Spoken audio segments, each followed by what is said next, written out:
ഷിജി, പെരുമഴയിലെ ഒറ്റമഴത്തുള്ളി വായിച്ചു നോവൽ നിൻ്റെ. അപ്പോൾ ഇതിലൊരു കേശു എന്ന കഥാപാത്രം, അതായത് ഒരു നല്ലൊരു മഴയത്ത് നനഞ്ഞൊലിച്ച് നിശബ്ദനായി ആരോരുമില്ലാതെ ഇങ്ങനെ നടന്നു വന്ന ഒരാൾക്ക് ഒരാശ്രയമാവുന്ന മീര എന്നൊരു കഥാപാത്രം. അപ്പം അത് ഞാൻ ഇതുവരെ അറിഞ്ഞ ഷിജി, അത് വെച്ച് നോക്കുമ്പോൾ മീര എന്ന കഥാപാത്രം ഷിജി അല്ലേ എന്നൊരു സംശയമുണ്ട് ചെറുതായിട്ട്.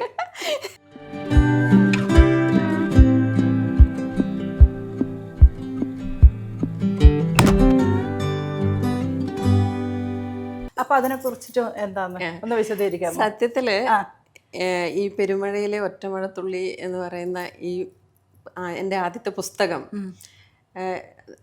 ഒരു സമയത്ത് ഒരുപാട് വായിക്കുകയും ഒരുപാട് എഴുതുകയൊക്കെ ചെയ്തുകൊണ്ടിരുന്ന ഒരു കാലം ഉണ്ടായിരുന്നു. അപ്പോൾ പക്ഷേ ഒരിടയ്ക്ക് വെച്ച് അതൊക്കെ അങ്ങ് നിന്ന് കുട്ടികൾ, കുടുംബം എന്നുള്ള ഒരു തിരക്കിലേക്ക് പോയി. അപ്പം ആ ഒരു സമയത്ത് ഞാൻ ഒരുപാട് തിരക്കുകൾക്കിടയിൽ നിൽക്കുന്ന സമയത്താണ് ആക്ച്വലി ഞാനിത് എഴുതി തുടങ്ങിയത്. അത് ഇടയ്ക്ക് എനിക്ക് ആ തിരക്കുകൾക്കിടയിൽ ഞാൻ ആശ്വാസം കണ്ടെത്തിയിരുന്നത് ഫേസ്ബുക്കിൽ എഴുതിയിട്ടാണ്.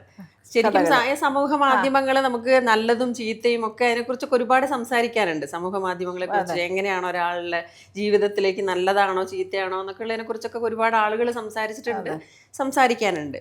പക്ഷെ എന്നെ സംബന്ധിച്ചിടത്തോളം എന്നെ ആ ഒരു സമയത്ത് എനിക്ക് പറയാനുള്ള കാര്യങ്ങൾ അല്ലെങ്കിൽ എൻ്റെ ചിന്തയിൽ വരുന്നത് ഒക്കെ ഞാൻ എഴുതിയിട്ടിരുന്നത് ഫേസ്ബുക്കിലായിരുന്നു. അപ്പം എൻ്റെ അടുത്ത് ഇങ്ങനെ പലരും എന്തെങ്കിലും ഒന്ന് എഴുതിക്കൂടെ, നന്നായിട്ട് എഴുതുന്നുണ്ടല്ലോ. പ്രധാനമായിട്ടൊരു രാഘവൻ നായർ എന്ന് പറഞ്ഞിട്ട് ഞങ്ങളുടെ വീടിനടുത്തൊരു അച്ഛനുണ്ട്. അദ്ദേഹം ഇങ്ങനെ പറയും, മോളെ എന്തെങ്കിലും ഒന്ന് എഴുതൂ എന്ന് പറയാറുണ്ട്. അപ്പം ഞാൻ സത്യം പറഞ്ഞ ഈ ഒരു പുസ്തകത്തിന്റെ തുടക്കം എഴുതി തുടങ്ങിയത് പ്രവീണിന്റെ വാട്സപ്പിലേക്കാണ്. അത് രാത്രി 12-1 മണി ആയിട്ടുണ്ടായിരുന്നു. ആ സമയത്താണ് ഞാനൊന്ന് ഫ്രീ ആയിട്ട് ഇരിക്കുന്നത്. കാരണം പകല് മുഴുവൻ എനിക്ക് പണിയുണ്ടായിരുന്നു. അപ്പൊ ആ സമയത്ത് എഴുതി തുടങ്ങിയപ്പോൾ എനിക്ക് അറിയില്ല, ഞാനിങ്ങനെ ഒരു പുസ്തകമാക്കാൻ എന്നുള്ള ചിന്തയിലൊന്നും അല്ല തുടങ്ങിയിരുന്നത്. എഴുതി തുടങ്ങി അയച്ച് അത് പിറ്റേന്നാണ് പ്രവീൺ പറഞ്ഞത് കൊള്ളാലോ, നല്ല രസമുണ്ടെന്ന്, അതിന്റെ ബാക്കി ഇങ്ങനെ പോരട്ടെ എന്ന് മാത്രം വന്നു. അപ്പോൾ അത് പിന്നെ ഞാൻ ആ ഒരു രാത്രികളിൽ ഞാനിങ്ങനെ കുറേശ്ശെ എഴുതിയാണ് ഈ ഒരു പുസ്തകം എന്നുള്ളൊരു രൂപത്തിലേക്ക് വന്നത്. സത്യത്തിൽ ഈ ഒരു സമയത്ത് എനിക്ക് മറക്കാതെ പറയേണ്ട വേറൊരു പേരാണ് പുന്നക്കൻ മുഹമ്മദ് അലി എന്ന് പറയുന്ന ഒരു മനുഷ്യൻ. അദ്ദേഹം ചിരന്തനയുടെ. അപ്പം ഇക്ക എൻ്റെ അടുത്ത് പറഞ്ഞു പുസ്തകം. അപ്പം ഞാൻ എൻ്റെ ഫേസ്ബുക്ക് ഇവരൊക്കെ ശ്രദ്ധിക്കുന്നുണ്ട് എന്നുള്ളത് ഞാൻ അപ്പോഴാണ് മനസ്സിലാക്കിയത്. അപ്പം എന്നോട് പറഞ്ഞു, നിങ്ങൾ എഴുതുന്നുണ്ടല്ലോ, ഒരു പുസ്തകമാക്ക്, ഞങ്ങൾ ചിരന്തന മൂപ്പര ഒരു സ്റ്റൈലിൽ ഞങ്ങൾ ചിരന്തന പ്രസിദ്ധീകരിക്കാം, നമുക്ക് ഷാർജ ബുക്ക് ഫെയറിൽ പ്രസിദ്ധീകരിക്കണം എന്നൊക്കെ പറയുമ്പോൾ സത്യം പറഞ്ഞാൽ എൻ്റെ ചിന്തകളിലോ എൻ്റെ സ്വപ്നങ്ങളിലോ ഒന്നുമില്ലാത്ത കാര്യമാണത്. എൻ്റെ എഴുത്തുകൾ അച്ചടി മഷി പുരളുക എന്നുള്ളത്, അതും ആ ഒരു പുസ്തകം അന്താരാഷ്ട്ര പുസ്തകോത്സവത്തിൽ പ്രസിദ്ധീകരിക്കപ്പെടുക എന്ന് പറയുന്നത് ഒന്നും ഞാൻ വിചാരിച്ചിട്ടേ ഇല്ലാത്ത കാര്യങ്ങളാണ്. പക്ഷേ അതെല്ലാം ഒരു ദൈവനിയോഗം പോലെ അത് മുന്നിലേക്ക് വന്നതാണ്. ഇനി ഈ പുസ്തകത്തിലേക്ക് എത്തുമ്പോൾ ആ പറഞ്ഞ മീര എപ്പോഴൊക്കെയോ ഞാനാവുന്നുണ്ടോ എന്നുള്ളത് ചോദിച്ചാൽ, നമ്മൾ എഴുതുന്ന ഓരോ കഥയായിക്കോട്ടെ, കവിതയായിക്കോട്ടെ, അല്ലെങ്കിൽ നമുക്ക് എഴുതുന്ന എന്ത് കാര്യങ്ങളും നമ്മളുടെ ചിന്തയിലോ അല്ലെങ്കിൽ നമ്മളുടെ മനസ്സിലേക്കോ നമ്മളുടെ പ്രവർത്തികളിലോ അല്ലെങ്കിൽ നമ്മുടെ ചുറ്റുപാടിലോ ഉള്ള എന്തെങ്കിലും കാര്യങ്ങൾ കാണുമ്പോഴായിരിക്കും നമുക്കത് എഴുതാനുള്ള ഒരു ഇതുണ്ടാവുക. അപ്പൊ അങ്ങനെ വന്ന ഒരു സംഭവമാണ് ഈ പെരുമഴയിലെ ഒറ്റമുഴത്തുള്ളി എന്ന് പറയുന്ന നോവല്. ഈ ലക്കിടിയിൽ ആരും ഇല്ലാതെ, എന്ന് വെച്ചാൽ ആരും ഇല്ല എന്നല്ല, ആളുകളൊക്കെ ഉണ്ടായിരുന്നു. പക്ഷേ ഈ അവസാന കാലങ്ങളായപ്പോഴത്തേക്കും, കാരണം പ്രായാധിക്യം വന്നു കഴിഞ്ഞാൽ പിന്നെ ആ മനുഷ്യനെ കൊണ്ടൊരു ഉപകാരം മറ്റുള്ളവർക്കില്ല എന്നുള്ളത് കൊണ്ട് തന്നെ അമ്മയ്ക്ക് വയ്യാതായി കഴിഞ്ഞപ്പോൾ വേറെ ആരും നോക്കാനില്ലാത്തത് കൊണ്ട് ഞാൻ എൻ്റെ കൂടെ കൂട്ടുമായിരുന്നു. അപ്പോൾ അത് ആ ഒരു കുറച്ച് കാലം എന്ന് പറയുന്നത് എനിക്ക് നല്ല ടഫായിട്ടുള്ള സമയമായിരുന്നു. അതായത് ഗിരിയുടെ അമ്മക്ക് വയ്യാതെ ശ്രദ്ധിക്കുന്ന സമയം ഈ ഒരു അമ്മാവനെയും കൂടെ കൂട്ടി. കാരണം മൂപ്പര് കല്യാണം കഴിച്ചിട്ടില്ല, ആരുമില്ല. അപ്പം പിന്നെ അമ്മയ്ക്ക് വയ്യാന്നുള്ളത് കൊണ്ട് മാമനാണെങ്കിലും എന്നോടാണ് കൂടുതലൊരു അറ്റാച്ച്മെന്റ് കാണിച്ചിരുന്നത്. അപ്പോൾ അദ്ദേഹത്തെ ഞാനെപ്പോഴും പറയും, ഇത് ഒരു എന്താ പറയുക, ഗീതാഞ്ജലി എന്ന് പറയുന്നൊരു വലിയൊരു പ്ലാറ്റ്ഫോമിലൂടെ പോകുന്നൊരു സംഭവമാണ്.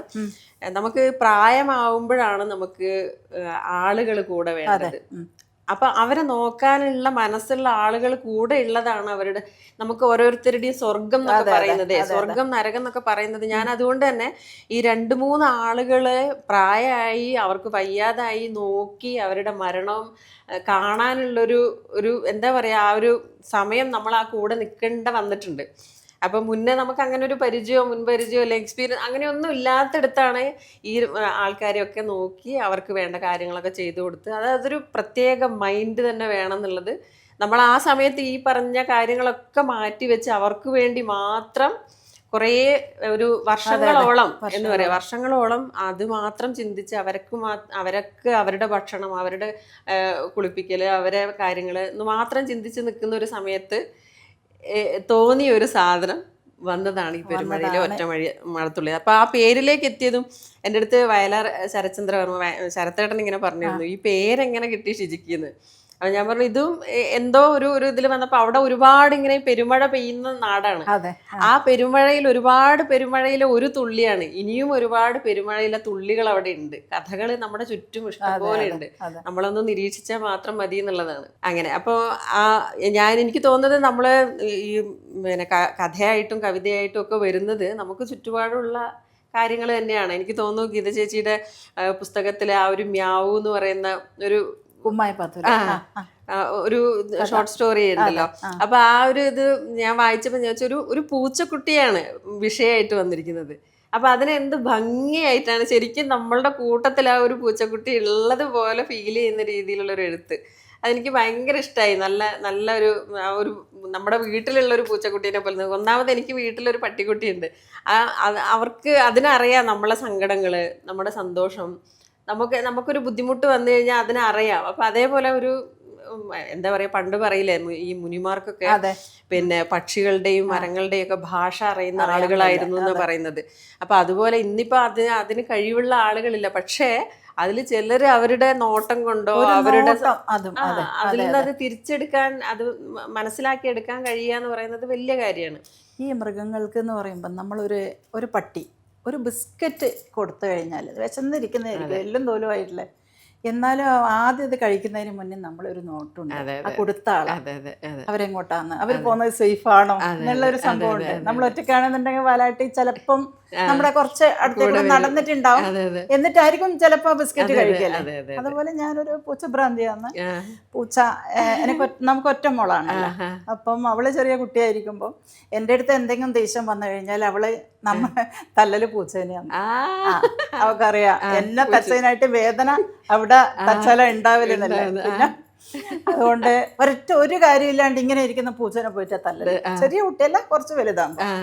ഇതാണ് അതാണ്. അപ്പം കഥകളൊക്കെ നമ്മളെ പരിസരങ്ങളിൽ തന്നെ ഉണ്ട്. നമ്മളത് എന്താ പറയാ ശ്രദ്ധയോടുകൂടി നോക്കുക എന്നുള്ളതാണ്.